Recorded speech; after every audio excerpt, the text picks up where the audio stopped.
코젤이 촉감이 좋다고 하면서 식염수로 수술할 경우보다 적게는 한 만원, 많게는 만원까지 더 받습니다. 사실은 조금 차이가 없는데도요.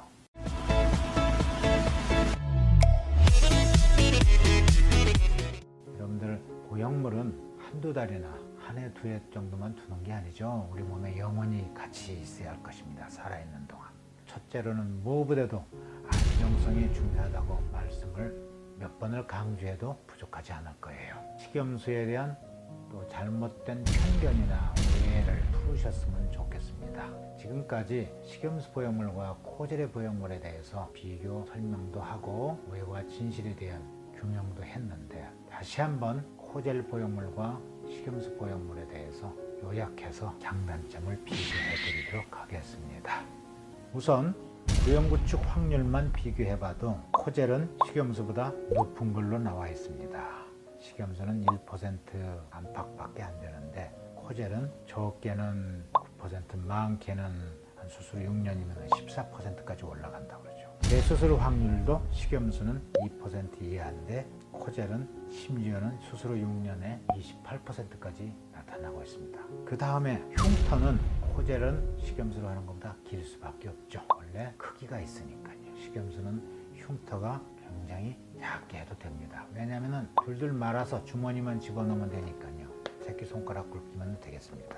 특히 배꼽으로 할 경우에는 더욱더 흉터 걱정을 안 해도 되겠죠. 또 통증도 코젤로 하는 것보다 식염수가 적다고 볼 수 있겠습니다. 왜냐하면 삽입을 할 때 작은 절개선만 통해서 식염수는 가능하기 때문에 조직 손상이 적겠죠. 회복도도 배꼽으로 하게 되면 회복이 빠르다는 건 여러분들 잘 알고 계시겠고, 그 다음에 짝가슴 교정할 경우에 생리식염수는 미세하게 양을 조절할 수가 있어서 교정이 훨씬 더 정밀하게 될 수가 있겠지만, 코젤은 사이즈가 이미 정해져 있기 때문에 미세한 교정까지는 어려운 편입니다. 그리고 만약에 보형물이 터졌을 경우에는 식염수는 100% 완전 제거가 가능하죠. 코젤은 절대 완전 제거가 되지 않습니다. 터져나와서 주위 조직과 반응하고 있는 이 코젤을 제거하려면 코젤이 묻어있는 살까지 같이 잘라내야 돼요. 그래서 굉장히 완전 제거가 어렵다고 보면 되겠습니다. 만약에 재수술이 필요할 경우에는 식염수는 다시 배꼽으로도 얼마든지 가능합니다. 근데 코젤은 좀 배꼽으로 하기가 좀 어렵겠죠. 가슴 밑선이나 아니면 겨드랑이나 이런 데를 다시 이용할 수밖에 없어요. 굉장히 아프지 않습니까? 회복도 더디고. 촉감, 코젤이 촉감이 좋다고 자꾸 떠드는데 식염수나 코젤이나 촉감에 차이가 없습니다. 안정성은 식염수는 100% 안전하지만 코젤은 여전히 실리콘 젤이라는 인체의 안정성이 아직 확인이 안 된 상태죠. 수술 후 검사가 어느 정도 필요하느냐? 식염수는 인체 안전하기 때문에 특별한 문제가 없는 한 검사가 필요가 없습니다. 하지만 코젤은 인체에 해로울 수가 있기 때문에, 특히 코젤이 안에서 터지거나 새가지고 주위 조직하고 문제를 일으키는지 안 일으키는지를 확인해야 되기 때문에 수술 후 3년 지난 뒤부터는 매 2년마다 MRI 검사, 유방암 정밀 검사를 반드시 필수적으로 하도록 법으로 정해져 있습니다. 식약청 보고 의무. 식염수는 인체 안전하기 때문에 누구누구가 언제 수술했다는 보고를 할 필요가 없습니다. 많은 코젤로 수술하는 환자는 그 환자의 모든 인적사항을 따로 보존해서 기록해뒀다가 식약청의 요구 시에는 반드시 보고를 하도록 되어 있습니다. 만약 보고 안 하면 이게 걸리게 되겠죠. 또 식염수 보형물로 배꼽을 통해서 수술하셨을 경우에는 피주머니를 착용할 필요가 없습니다. 왜냐하면 조직 손상도 적고 아주 가느다랗게 해서 집어넣기 때문에 출혈이 거의 없어요. 몇 방울밖에 안 나옵니다. 그러나 코젤로 수술했을 경우에는 절개선도 넓고 또 겨드랑이나 유륜이나 밑선으로 수술하기 때문에 피주머니를 차는 경우가 대단히 많습니다. 수술 후의 마사지는 어떠냐? 마사지 상당히 수술한 뒤에 귀찮죠. 왜 마사지를 하느냐? 첫째, 보형물이 놓인 공간이 좁으면 촉감이 좀 떨어지겠죠. 그런데 우리 배꼽 가슴 성형술은 보형물이 놓이는 공간을 얼마든지 크게 잘 만들 수가 있습니다. 왜냐하면 배꼽을 통해서 하게 되면 안에 있는 일부 근육들 박리가 굉장히 쉽습니다. 그러나 겨드랑이나 유린이나 밑선으로 수술하게 하면서 코젤을 사용하게 되면 보형물을 놓이는 공간을 크게 만들 수가 없어요. 그래서 마사지를 반드시 권유를 하죠.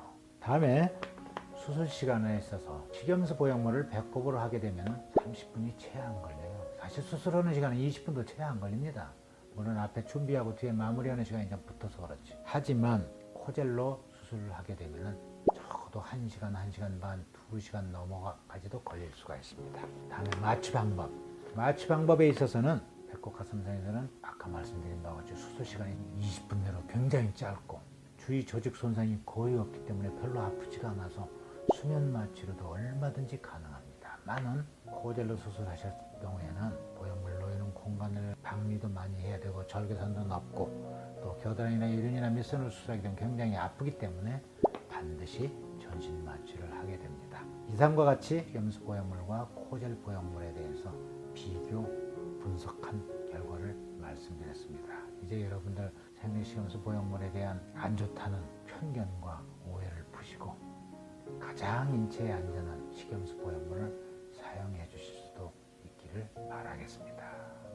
지금까지 생리식염수 보형물과 코젤에 대해서 제가 자세히 비교 설명까지 드렸는데 그런데 왜 주위에서 코젤이 좋다고 코젤을 많이 사용하고 특히 병원이나 이런 여러 의료인들이 코젤을 권하는 걸 많이 봤을 겁니다.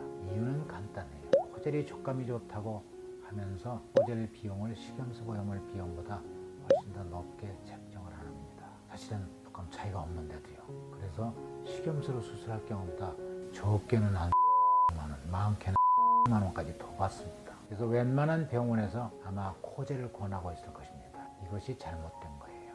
또 하나 중요한 사항을 하나 더 말씀드리면 텍스처 보형물이 ALCL이라는 인체의 희귀암을 발생시킨다는 보고가 잇따르면서 텍스처 보형물이 사용이 중지가 됐죠. 그러니까 또 이제는 어떤 대세로 가느냐, 마이크로 텍스처란 말 들어보셨나요? 마이크로 텍스처 보형물이 좋은 것이다 라고, 이건 실리콘 보형물이죠. 이 보형물이 나왔어요. 여러분들 생각해 보십시오. 표면이 아주 너무 거친 그런 텍스처 보형물이 희귀암을 일으키는데 그 거칠고 거친 표면을 좀 약간 몽글게 해가지고 마이크로하게 텍스처를 입혔다고 해서 이게 희귀암을 일으키지 말라는 보장이 있겠습니까? 아직까지는 이 마이크로 텍스처 보형물이 안전하다는 그런 논문이나 확증은 없습니다. 따라서 여러분들 마이크로 텍스처 보형물을 사용하시려거든 반드시 그러한 의문점을 가슴에 품고 결정을 하셔야 될 것입니다. 과연 마이크로 텍스처가 기존의 텍스처 보형물보다 얼마나 안전한지는 이거는 저의 생각에는 의문이 간다고 말씀드릴 수가 있겠습니다.